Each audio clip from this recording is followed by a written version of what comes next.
Senza kuyisibusiso ukubona abazalwane kwi-Bible study nabangekho la eNewcastle abazalwane bethu sibabona njengabomfundisi Sizani. Size kuyisibusiso babona beba yingxenye ama-Bible studies. Kwenza kube ngathi njengoba ngibona nje kuba ngathi akudala ngamgcina ngoba ngimgcina Wednesday. Amen bazalwane kwi-Bible study. So now even nezinto esifundisayo akubi ngathi uqala phansi into okade angayazi ukuthi sikuphi. Ba aware ukuthi sikuphi because of the Bible study and then ababa yingxenye yawo. Malibonga balenkosi. So ngiyacabazana sibheke ku verse 21. Verse 1. No, verse 21. The Bible says, I find then a law that when I would do good, evil is present with me. I find then a law that when I would do good, now evil is with me. I went from the new version, CSBA. So I discover this law. The law it's something that is Torah. When I want to do what is good, evil is present with me. Verse 21. Ngalokho ngifumana kimina engithanda ukwenza okuhle umthetho wokuthi kukhona okubi kimi. Abazamnyanyiswa konke esangichaza izulu uMhlobo. Angizongiphindelela mama, bese ukuphilisa nje mama. Ngalokho ngifumana kimina engithanda ukwenza okuhle. Ngifumana kimina engithanda ukwenza nini? Okuhle. And then sonke nje basilaphi wo sithanda ukwenza okuhle. Welcome home. It's good to see you. And then sithanda ukwenza okuhle. Bese ke mama. Ngalokho ngifumana kimina engithanda ukwenza okuhle umthetho wokuthi kukhona okubi kimi. Kukhona okubi and akukho kude kukubi mamthozana. Ubi. That's what my was as I pray. Father, we thank you. Your word is faithful, powerful enough to shape us and to call us to become exactly as you want us to be. Speak, Father, in this place. Let your people, Father God, be elevated from the position they were before to the next level of their lives, spiritually, materially, and physically, as you embrace them even in their character to be shaped into the image of Christ. We pray, may our lives be transformed and resemble exactly the patterns of your scriptures. In Jesus' name, Lord, we pray. Amen. Now that was from last week Saturday, Sunday, and then from the past weeks. Sikasathinta indaba yeqiniso sibuka indaba yeqiniso, the importance of truth. Salanda ukuthi iqiniso liyini, sasho ukuthi thina asikholelwa kulento ukuthi truth is relevant, but siyakholelwa ekutheni truth is absolute, ukuthi iqiniso linye qha yileli elitholakala kuma scriptures makabonga uJesu. Ayikho enye into eyifoundation yeqiniso kodwa yizwi likaNkulunkulu kuphela. Ezinye izinto zingaba ama-ideas amahle nathandekayo kodwa uma ngabe ziphikisana nezwi automatically azisasilo iqiniso eli-foundational to the scriptures. Mabonga mankosi. So impilo yomuntu noma ingayinhle kangakanani, ibe successful kangakanani, ibe beautiful and glamorous, kodwa leyo mpilo uma ngabe ingekho grounded to the scriptures, leyo mpilo ingamanga noma ibukeka inhle. The only thing eyenza into ibe yiqiniso yini bazalwane? Yizwi likaNkulunkulu. So everything in our lives and then kwamele ikwazi ukuafenywa yizwi nempilo esiphilayo necharacter yettu kwamele ibe in line, in accordance with God's word, because masiphila kanjalo sisuke sesiphila kulento ukuthi siphila eqinisweni. And then ukhamba kwethu asikhambi nje ngathi siyanhlanhlatha, but ukhamba kwethu it must be based on ukuthi izwi lisiholelaphi. Ingakho ehlabelelayo ngithi la engiholela khona ngomsaba ngwenza njani?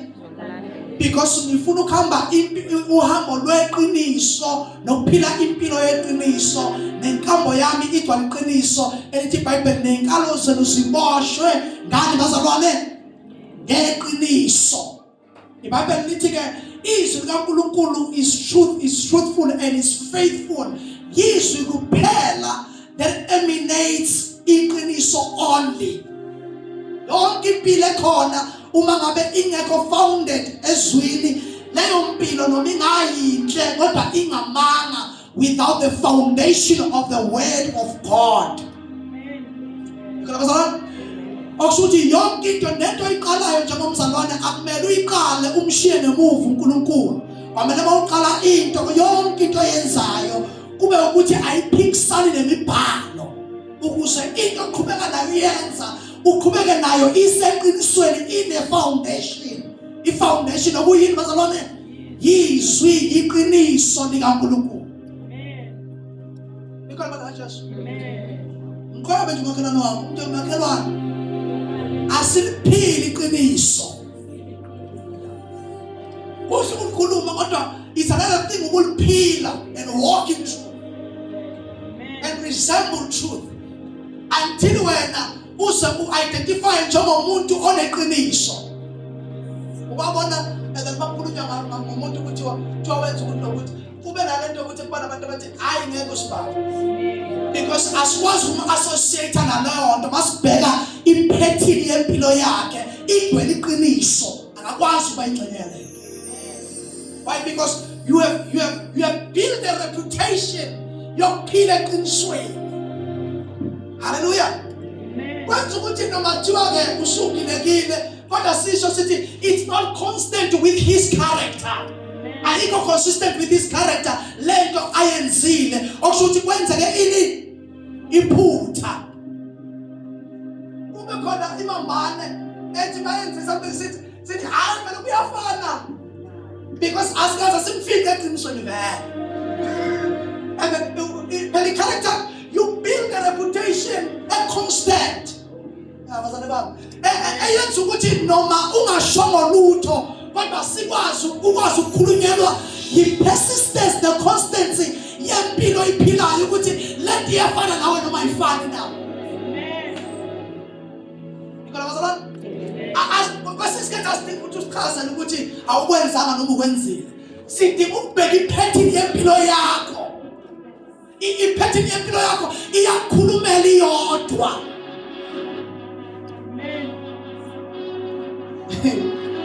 Bayibuka wena ufanelwe yini? Mama ubheka nje iphethini yempilo yakho and kukufanele nokubi. Ukuthi mhlawumbe ngenze ukuthi nawe ungakwenza okubi, ngenze ukuthi out of you ungaba nezinsolo ezibhedayo and everything. Insolo ezibhedayo ngawe ngabe ziya-affenywa yini character yakho. Yabona mama. And then because insolo ukuthi noma ungaphawulile kodwa bese i-character yakho sivele sikhompude ngokwe-character yakho ebesiyibuka i-persistent and consistent, bese sibona ukuthi lento ifana nawe. Basana ngathi sengivele ngamosha manje inkonzo. Bese khuluma-ke basabane ngapha sonke njengamanje asho sithi izwi kaNkulunkulu isibuko sethu sisibuka kuso. Enye izinto okumele ungalenzi iphutha nayo sithi Wednesday, and then you must do self what bazalwane, introspection, and then self-examination and self-reflection. Ungathi bawenza i-self-reflection introspection ezwini lenkosi and examining yourself, uyiphikise uma uyibona ukuthi uwena.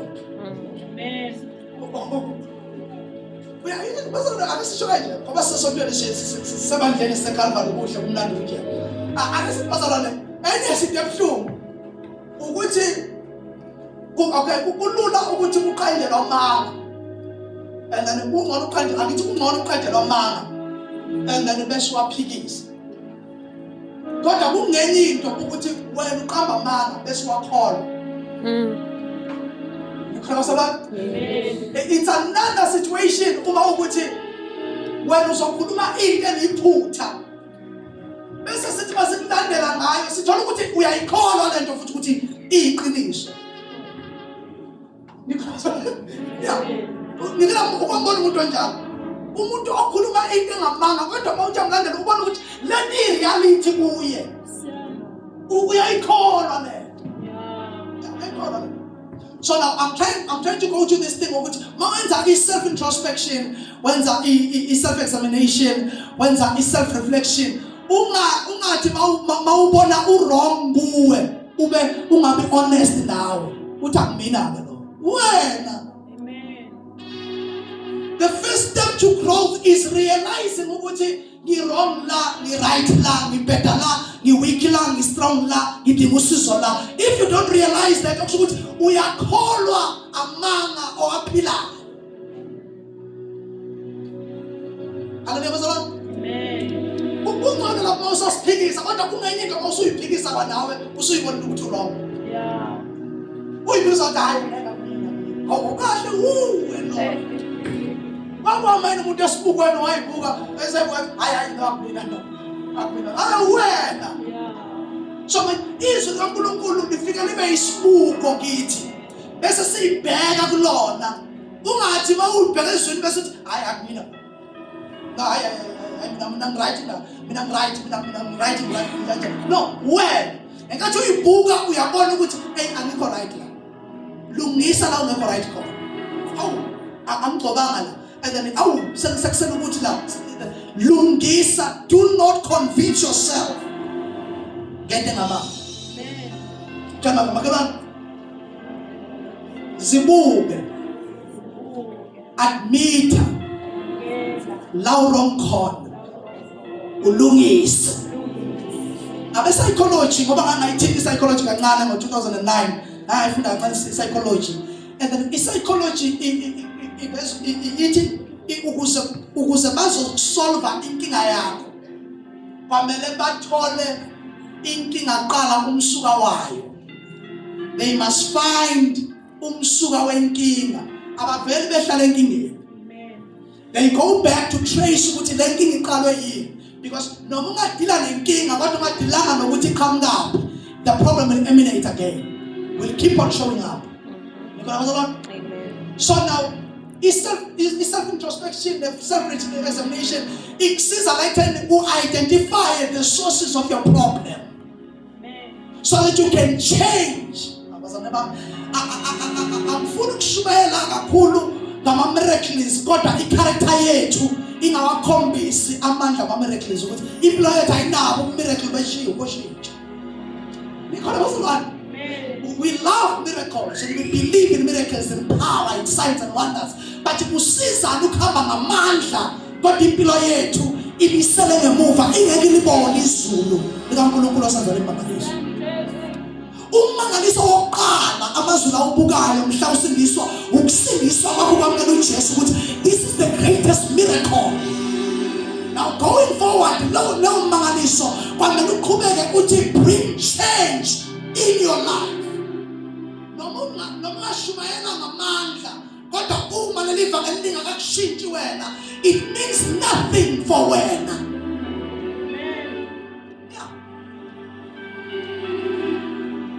Noma ucula kuqhakeka amadwala ucule kwenza imangaliso lithi iBhayibheli noma ungashanga izilimi zengelosi kodwa uthando malungekho. Ningahlisa kancane sala kule mic ngathi ithe phama kancane. And then kodwa uma ngabe uthando lungekho, iBhayibheli aliweyi amandla nama miracles ukudlula i-character. I-character is the one esetshenzwayo yizwi, being transformed by the renewal of your mind. It's the matter of transforming you more than transforming abantu ngawo. Ingakho phela bazana ngelinye ilanga kuyoma abantu phambi iBhayibheli iveza ukuthi bayonokha bethi baba sivulele. Abantu abashumayelile ngamandla bavusa ishosha benza imangaliso ethi uNkulunkulu cha anginazi benzi kanjani.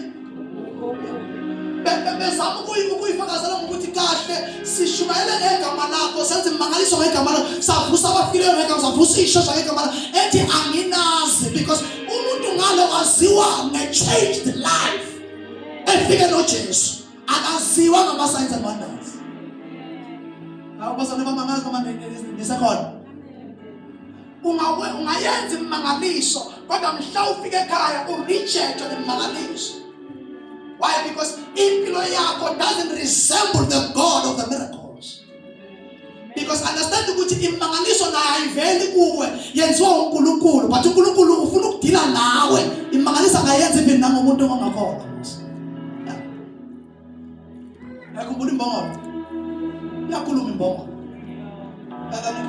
Ukweshipa.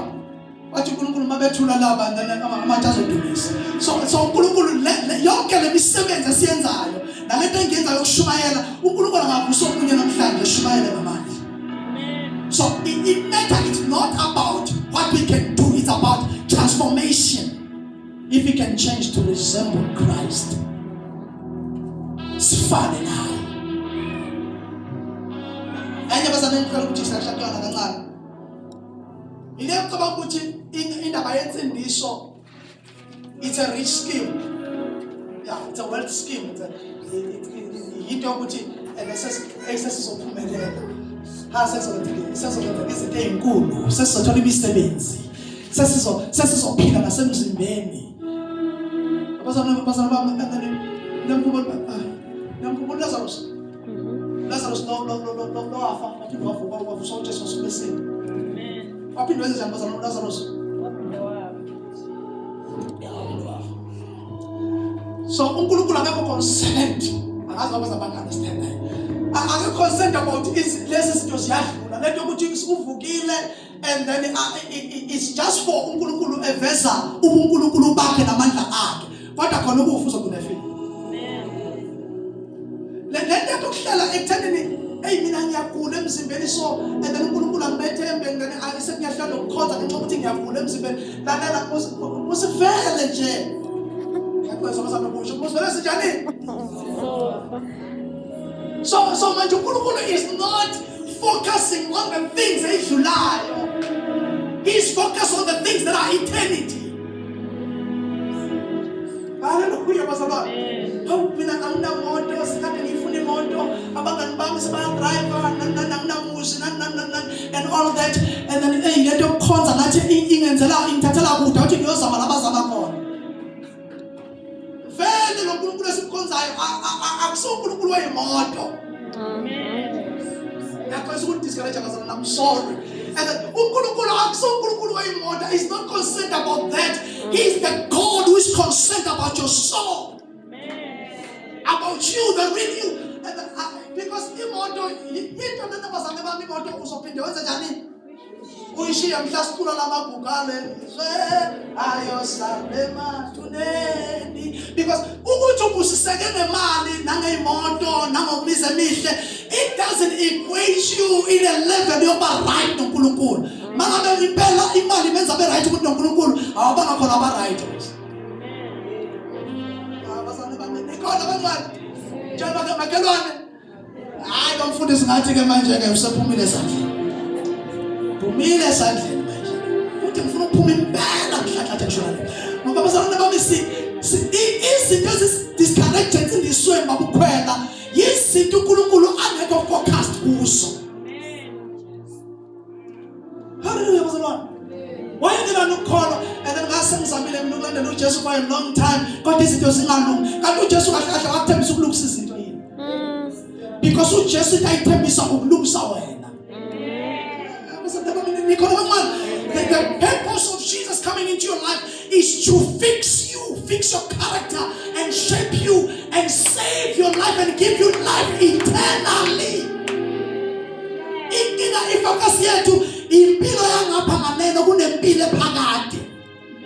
Ukuthi mangaphila kahle ngapha nganeno, mangaphila kahle ngapha nganeno. It's good, but that's not God's focus. uNkulunkulu akathanda izinto eziphathayo, uthanda wena. That's why ukuthi wena unezinto eziningi akwenzi ukuthi uNkulunkulu abe attracted kuwena more. No. uNkulunkulu attracted to all of us. Unakho awunakho. Because akafani nathi. Mina ngenza ngisondele kuwe ngoba hey ngathi into zakho zikumele kahle. Yabo? bese hey ngimkhonzile usibani ngimkhonzile hayi ngimkhonzile nje mabonga walenkosi ngimkhonzile nje uZanele kanti kahle kahle ngisondelela ini izinto ayiphethe uZanele mhlawumbe lahle izinto uZanele ayiphethe uyobona indlela engiyohlehla ngayo futhi uba ikahle nokuthanda loleyanye kunalengekho genuine kulo mzalo baba uJesu ubesondela kuyena ethi hey umzalwane wami lona engimkhonzile ebandleni uyisibusiso uZanele because nanto ukuthi bazana uyisibusiso usibani sinayo into yokisho ngoba kukhona akufakile noma kukhona kuphethe okuzoba lusizo kithi bese simconsider ezisibusiso bese kuzothi lo okhonza uNkulunkulu faithfully oseba faithfully nokhona every time for everything eyenziwa ebandleni ukuthi kwenziwa ebandleni khanjela abampofu khona and then uyanikela wenzani ukwenza and then siyavama exclude lokho abantu abayisibusiso kube yilo ngene ngemotenje awunikho lokuphela ngithe ngiyaphuma esandleni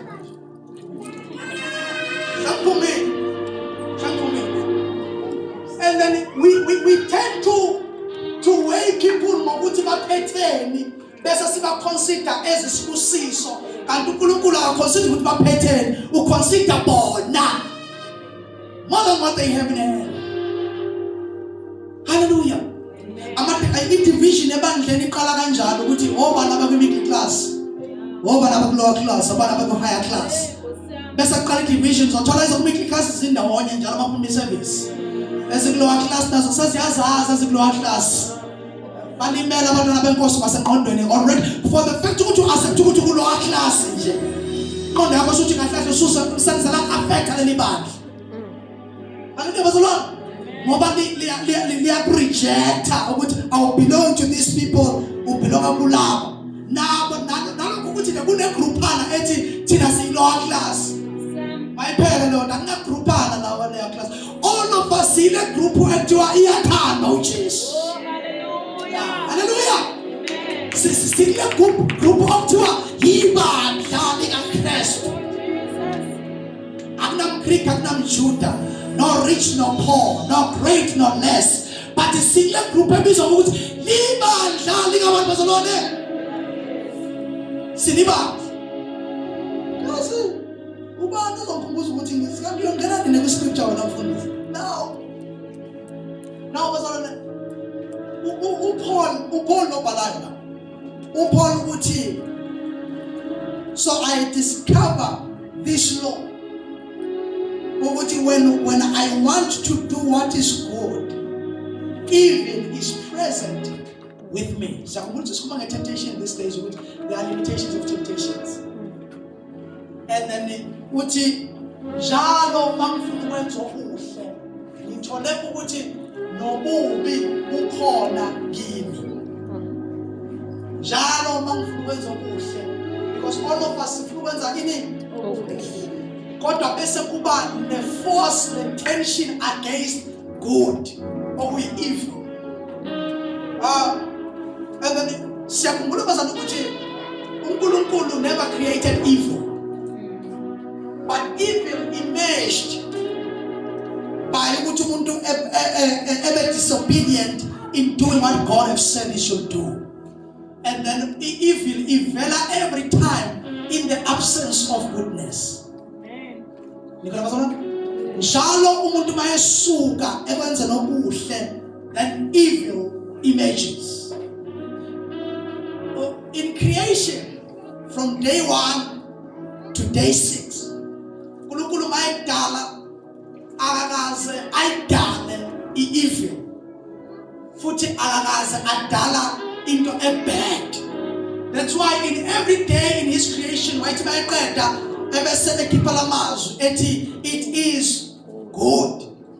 Yonke into yayinhle noSathane naye okay akesiye uSathane because wayebusifa and then akesingena kwinyoka inyoka nayo njobe isiyimbi namhlanje ayidalwanga imbi ngiyabazalana kodwa yadalwa nayo yakhawunta kuleyo suku yadalwa ngayo and then because inyoka uNkulunkulu wakhuluma phela umhlaba ukuthi awukhiphe and then iy'lwane zasendle, and then wakhipha-ke kanjalo ney'lwane ezisemanzini. uNkulunkulu wakhuluma namanzi ukuthi bawakhiphe, and then iy'lwane zasolwandle nesemanzini and everything. So akazake benekhathi ezocreate ngokudala ukuthi everything, let me do it like this, like no, he spoke and it became. Umhlaba ukhuluma nawo, umhlaba wa-release iy'lwane, waphuma iy'lwane all of you. Uthi mayiqeda ukudala ngalolo langa wasethi uNkulunkulu, it is good. Nenyoka yayikhona lapho. And sathi kwiBhayibheli study ngelinye ilanga sasila ibandla leyo Bible study, and then I think it's last year. Ngabuza kwesa ukuthi manje inyoka yayihamba yayinenyawo before the fall. Noma inyoka bakanja baphendula abazana ngendlela baphendula ngayo. Omunye obona ukuthi hayi usathi inyoka ayikasenje ibe nenyawo ayikasenje. But what we find in the scripture, no matter the tribe what we've seen in the scripture, ukuthi into yokuhamba ngesisu ama-results okwenza okubi kuyisiqalekiso. Yayingeke isiqalekiso ngokuhamba ngesisu ekubeni yayingehamba ngesisu. Nikhona ngisho bazalwane. Okusho ukuthi kuze kuphuma lamagama ukuthi isiyohamba ngesisu, kusho ukuthi mhlawumbe noma yayiney'mpiko yayindisa, noma yayiwokha, noma kodwa somehow yayingahambi ngesisu. That's why kuhamba ngesisu sekuyisiqalekiso.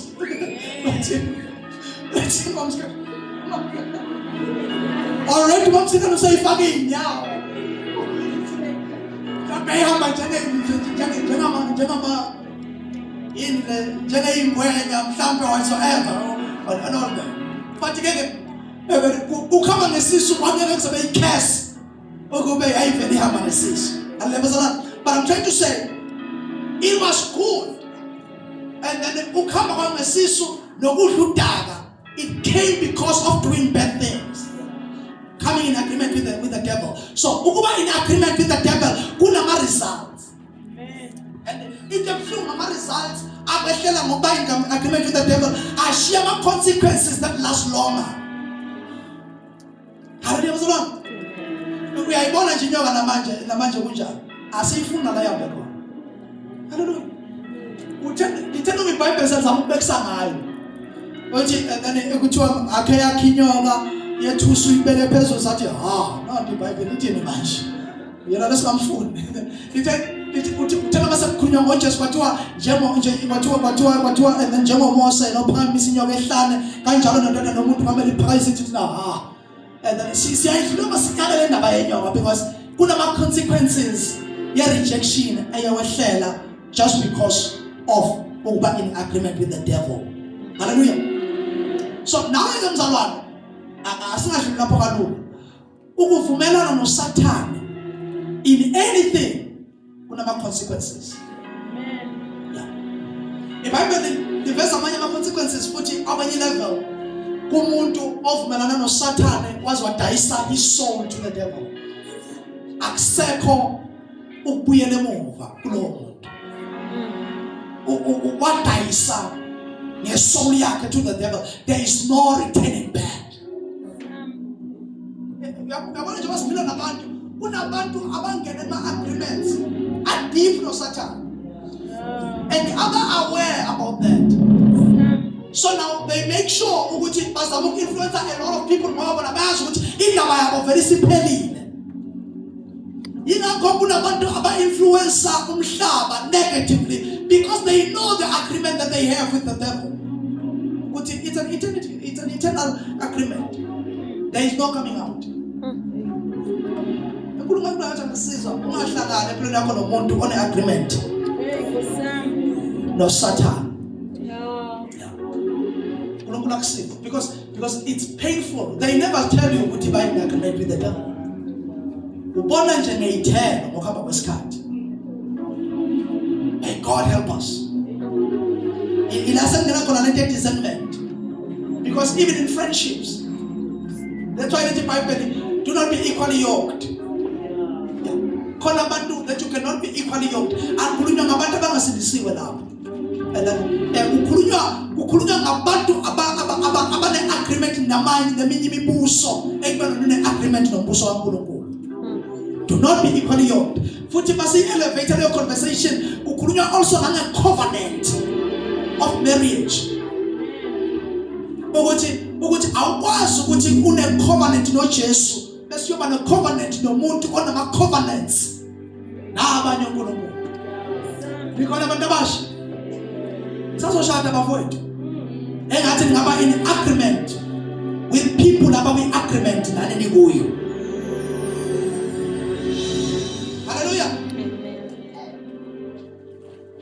Uzoyithini nje into yokuya siyathola ngoba vele sebandleni. Uzoyithini into yokuthi wena ukholwa ubaba wala ekhaya kanti waba in agreement naye vele angakholwa yakwazi lokho waba in agreement. And then efika ubaba la ekhaya and then efika nenyanga kulobo busuku ethi no sizoqinisa nkosikazi and wonke umuntu kumele azokhotha. Nikhona bazalwane? Because vele iyadlula la down the valley and the mountain Jerusalem bese iyongena kwi-reality of the life. La khona awukho umuzi omayo ngaphandle kwe-altar. Imizi yethu njengoba imile nje bazalwane imiswe yi-altar lomthandazo nokuthi sikhonze uNkulunkulu. Masekingena into esiyaziyo ukuthi uphi uNkulunkulu la ngakhona baba. Uma ngabe izinto ngazithi fall apart sibiza uJesu. Imishado mayima awukho umshado ovela umemoyeni nje. Awukho bazalwane. Umhlaba wonke awukho umshado omenje kuthele hayi wasavele samanje simile nje simsibona. No alimile nje une-altar emaphezu kwalo umthanda. Lento niyithembayo iyona nto ebisumshado. Manje ke eyeni izobiswa ubani phakathi kwalama-altar amabili efike nawo. And then ebuye kubaba ebuye nentwanyana ezithile ezizoqinisa umuzi, zizoqinisa umshado, zizoqinisa umndeni. Nje nkosikazi labantwana bami ngifuna babe protected because njengoba sinabantwana labantwana kunesandla soprotectayo. So now njengoba naye khona kumele abantwana bakhe ba-introduce leyo. Phinda futhi nawe ubalethe sonke uzoba introduce kuJesu. Confuse abantwana. Ingakho since the generation namhlanje ethi and then hayi uNkulunkulu nani and then babambisene. Why? Because vele ba-introduce Jesu baphinde ba-introduce kwezinye izinto. So ba-consider ukuthi bona kubanjisene.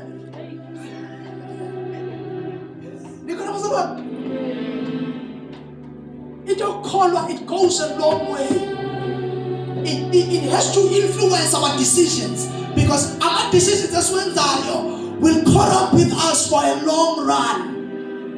Kuyadlula kwinjabulo bese kungena kwi-reality yempilo whereby our decisions wenzile will affect us and affect imindeni yethu and affect abantwana bethu and affect umuzi wethu. Hayi noma ngayigqiba ngiyaqhubela lapha egayithini baqinisa umuzi noma mfowethu ngizofika ngiyishapise ngegama likaJesu ikhatho yakhe ashada yila baba. Yes kuhle kodwa uyakwenza kuze kwaze kube nini. Ungangena ubuka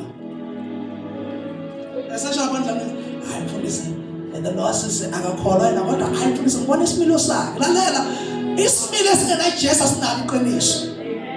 Sithe yonke into must emanate from the word of God. Hayi ngibona isimilo sakhe akakholwa yena kodwa hey uyangichaza indlela nje ayiphethe ngayo nendlela agqoka ngayo ke mfundisi kwambona. No bengaze ngimbone. So now we are convinced until you believe in that and believe it's a right person for you. And then you cannot be equally yoked with that person. Equally yoked with the person in Bible, there are consequences. There are prayers that you need to do. Send about consequences. And then it says certain ways in your spirit that you have to carry. There are burdens. There are sufferings. For getting involved in agreement. with someone who is not of your same covenant. But there are still young people about decisions. About decisions based on feelings. When they're based on your belief. I'm decisions are influenced by you. Must be influenced by your belief in the word. Believe it up. Believe it up. Here's a name. And also said I would appeal on the feelings of my appeal as a name. My appeal on the name. My papa goes. I'm not going to please a tell me appeal. What chance have appeal? And the piggies, the appeal. But the problem is the journey. Amen. The journey doesn't need a pillar. I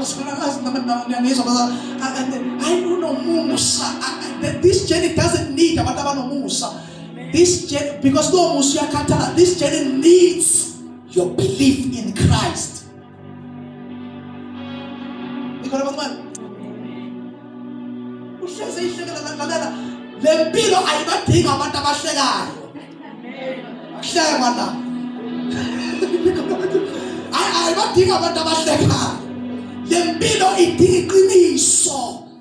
Something that will impact your life and influence your family, influence your future, influence your children. I think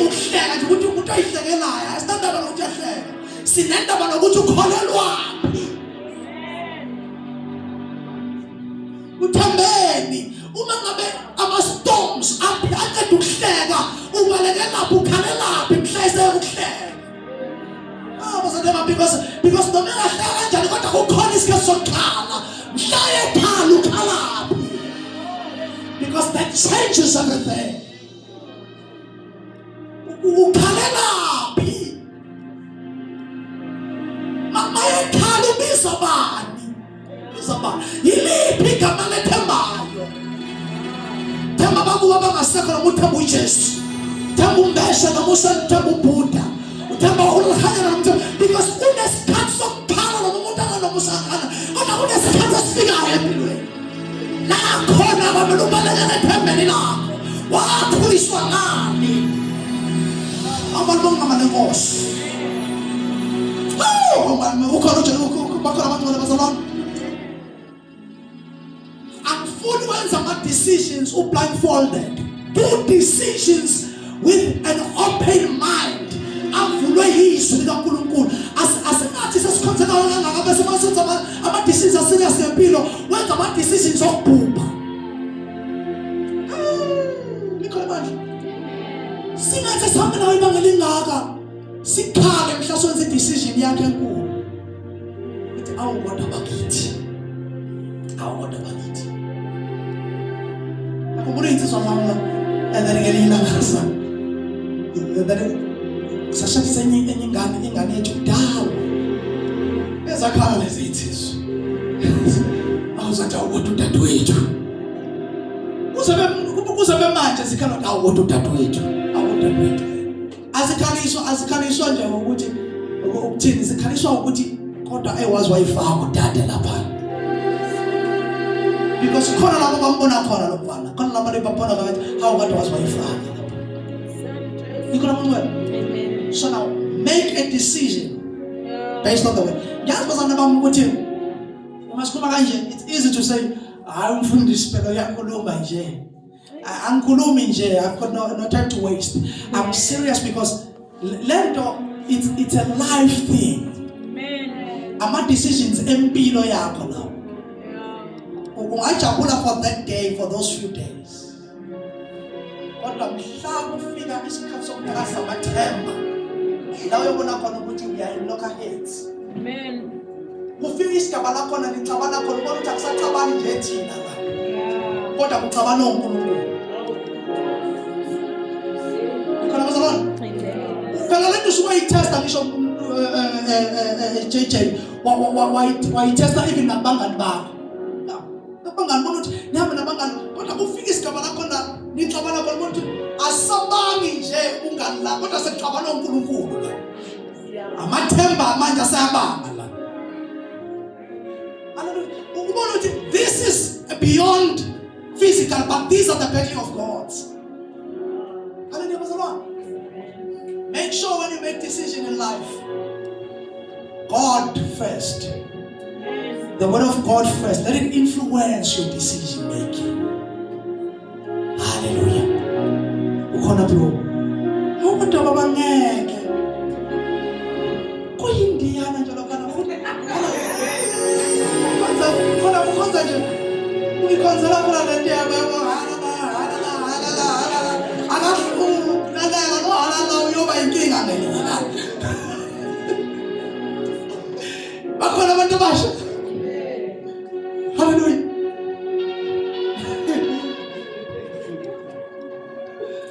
Uyoba inkinga no halala. How good is guys? That's I think that is why mixed race. Saya mau mixed race. Ngeke sakhe la sithi. Lalela. Impilo idinga purpose la bayina idinga amathemba. Mase into ebalekile yithemba uthembeni. Thembeni. Ungayihlanganisi nomuntu ongathembile lento ayithembile. Umuntu othembe into akaya uyihlanganisa nomuntu othembe enye into. Umuntu othembe uJesu akahlangana nothembe bani? uJesu.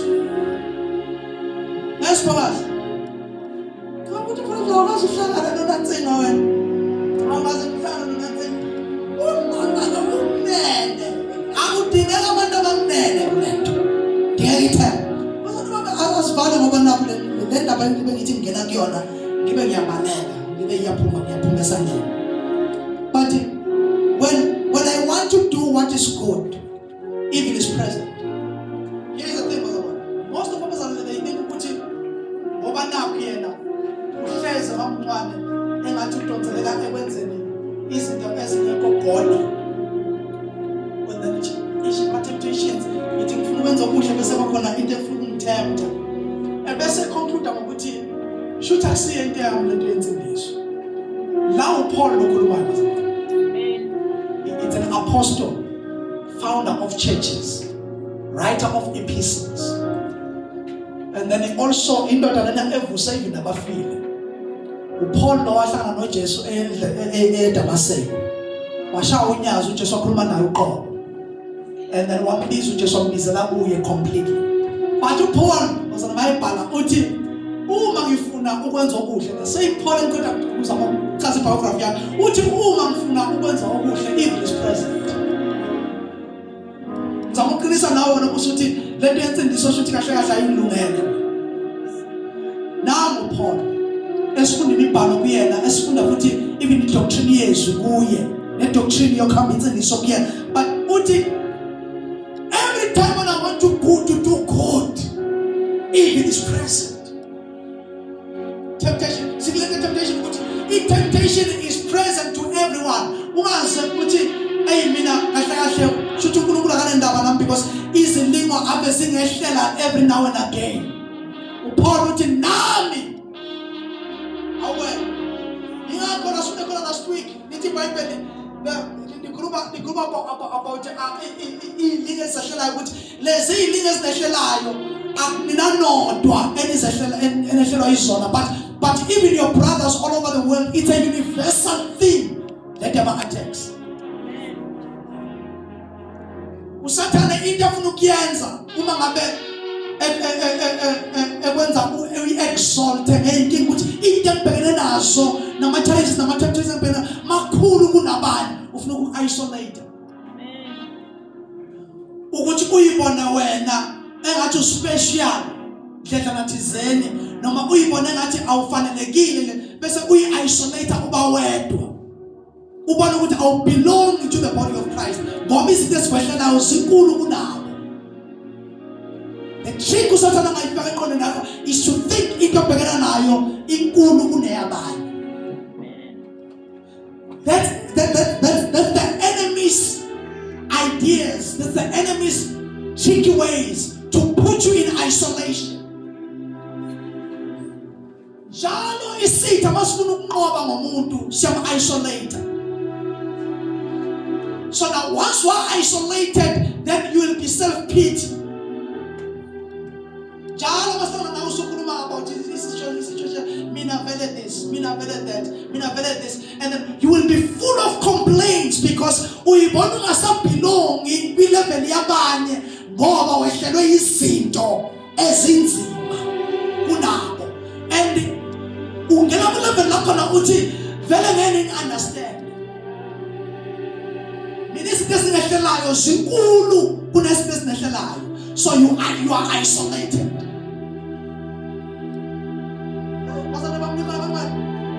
These are things that have caused a lot of believers to backslide. Usathana qede ngabo sebabodwa beyivalele. Uthi noma ufuna uku-advise awukwazi ukungena. They built a cocoon around themselves. Into esehlele inkulu kuneyabanye. And then they build a boundary and a hedge. Yokuthi awukwazi ukulekelela because into emehlele nama-temptations abhekana nawo angeke ma-understand because 11 yenu ilow is the devil's trick to keep you isolated ukuze azodestroya ngawe unganazwi ne-voice of reasoning oyitholayo nama-advice agodly ne-teaching of the scriptures ne-guidance. Because umuntu onjalo ugcina sethi wathi hayi nosibani wakwehlelwa isinga esifana naleso kodwa waphuma kanje uthi hayi kahle akufani kunjani akufani mina lelizinga engilingwe ngalo lelizinga engilingwe ngayo and lelizinga because kuba yilesilimo phezu kwesinye kube yilesiphezu kwesinye and then akekho ongu-understandayo. The word of God is not in fault mality. Lento esehlelayo yehlele bonke abantu. Amen. The text yabona kathi uNkulunkulu esho njalo ufuna ukuyiphula away into okuyi-isolate based on a situation whereby you will come to the community naye ehlelwe lezo zinto. Hallelujah, praise the Lord. Wenza uNkulunkulu mayithi nje lento ekwehlelayo yehlele bonke abantu. It's universal, it's not a special thing. Uqeda leso simo amandla. Ephinde futhi asiphuce amandla okukuvalela ekhoneni ukuze uphume uyohlangana nabanye okuthiwa bahlangene nalento. Ukuthi phela ukuthi mina ngilingwe ngendoda engezwa. Umyeni wami agezwa. Umyeni wami this, and then uke kuye kuseni ngabo 1. Ngithi ngiyabuza ukuyaphi endele esehlehla phambili ehlehla ngithi lo muntu endoda kade Nkosi yami kodwa ukhona umuntu okwalingwa njengangalalela lithi iBhayibheli leyo nto and then awulingiwe ngento engaphekwe yabanye. It's a universal thing. So now manisho nje iBhayibheli izama ukukutshela ukuthi lalelane yekela ukuzivalela ekhoneni sondela to the community of believers nayo iyabhekana nalezi zinto. Healing is present around the community of the believers. And then umuntu ezebe isolated because useyibonile ukuthi yena akafani nabanye. And then ezehlisa empilweni ebona ukuthi abantu bangcono kunaye because of what is falling upon a life. Uthi Jesu lithi uthi Paul lezi zinto ezinehlelayo azinkulu ukudlula abanye abafowenu nabo babhekelene ufusela kubona uzothola ukuthi nabo babhekelene the same cry. Hallelujah. So now come out of your closet, come to the community of believers. Abanye baze bayivalela ngaphandle after mhlawumbe ukubanjwa ukuhlaselwa yi-divorce emndenini wabo and then wathi umuntu mina ngeke ngisakwazi and then ukuye ebandleni because into engehlele and then abantu angeke bayi-understand bazongishaya bazokwenza ukuthi nokuthi no lithi iBhayibheli awehlelo okhulu kunabanye. Do not exalt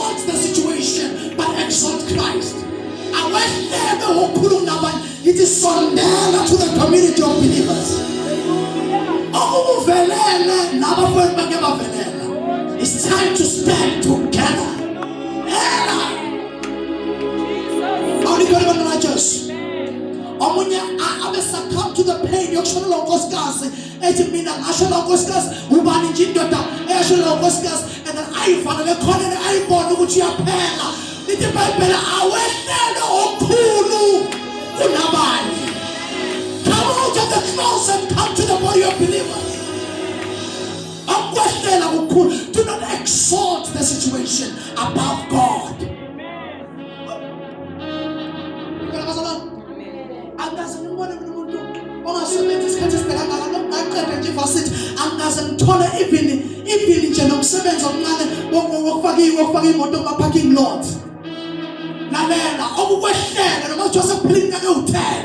The Bible ayikho yitsha leyo nto abafowenu nabo babhekene sondela to the community that is facing challenges.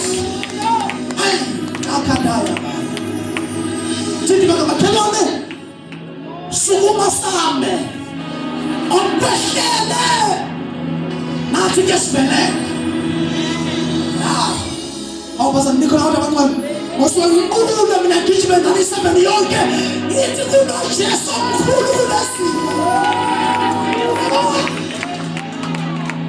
uma sehlelwa yisimo asiphakamisi sona siphakamisa uJesu omkhulu kunaso akusehlele awukhulu kuno Jesu phila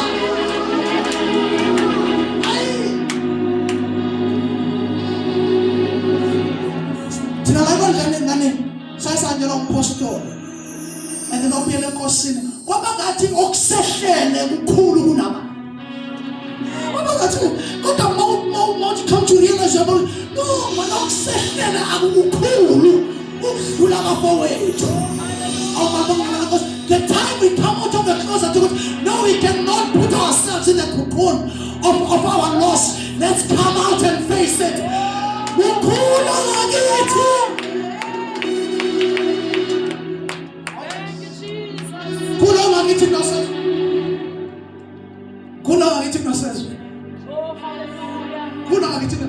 Do not give the situation a man. There's a push with pull my lap.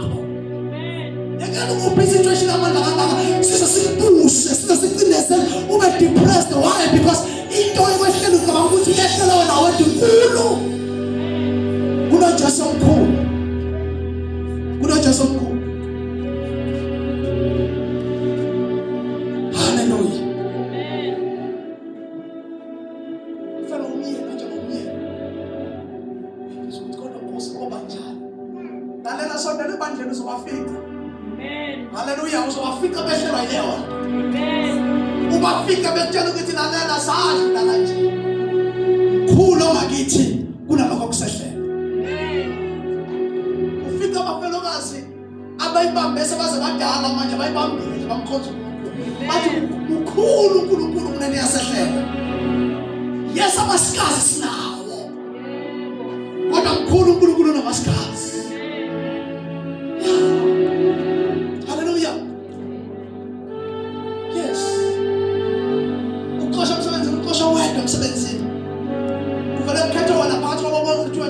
Lord, it's over and done.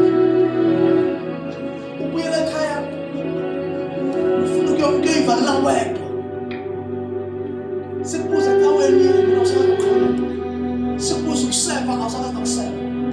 Sikubuza lokho and mina usakwazi and why? Because into ekwehlele uvela wakhetha abantu abaningi wasuthi njengoba owaze bathi nje ikhampani nabantu abawu500 wakhetha yena yedwa wathiwa siyakuletrenja wena nje wena ngenkathi uyivalela kuleyo sosimo it is ukuthi usathane undestroye aqede khona lapho unganakho kuba drugs akazathi kuba utshwala unganakho kuba yonke into ebheda because usama ukupholisa inhlungu ngoba wathi umuntu wena but come out. The Bible says you do not exalt the pain. Okwehlele, akweshlele wena wena. forth. Bring yourself to the body of believers. Bring yourself to the community of power. Amen. Bring yourself to the community of elevation. Amen. Bring yourself to Jesus. Siphakamise uJesu yena omkhulu. Izimo zishaya ngathi azikho noma zikhona. Oh, hallelujah. Sivule intweni noma zikhona kube ngathi azikho.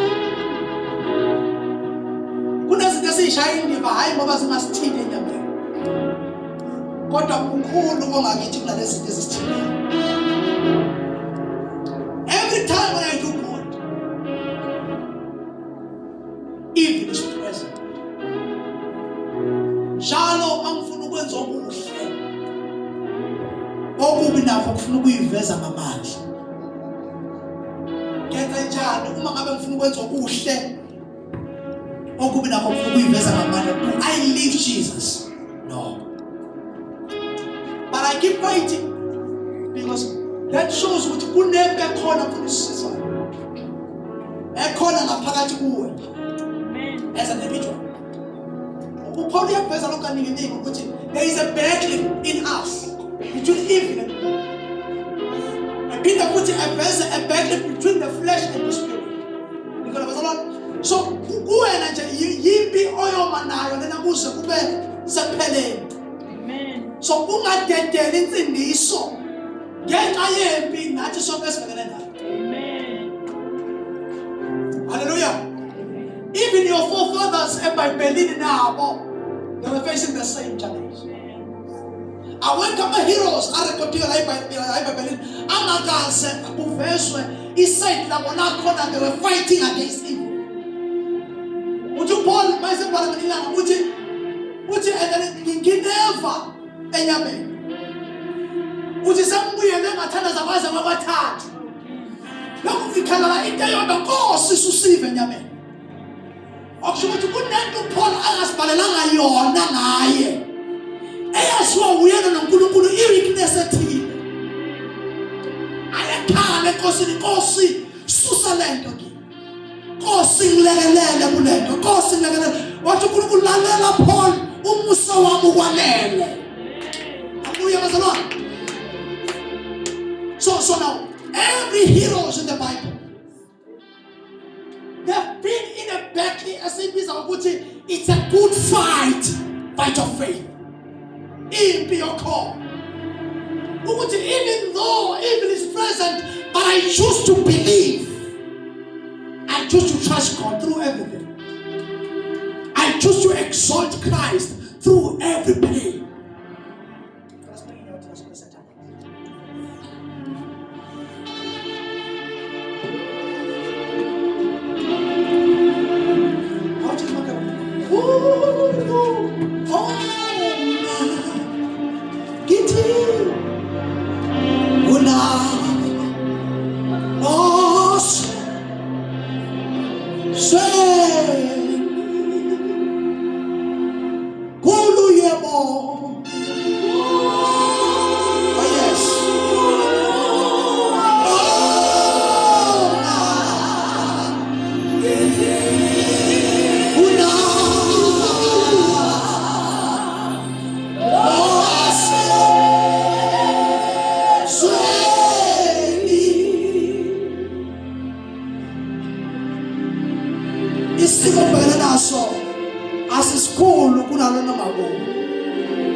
of Jesus.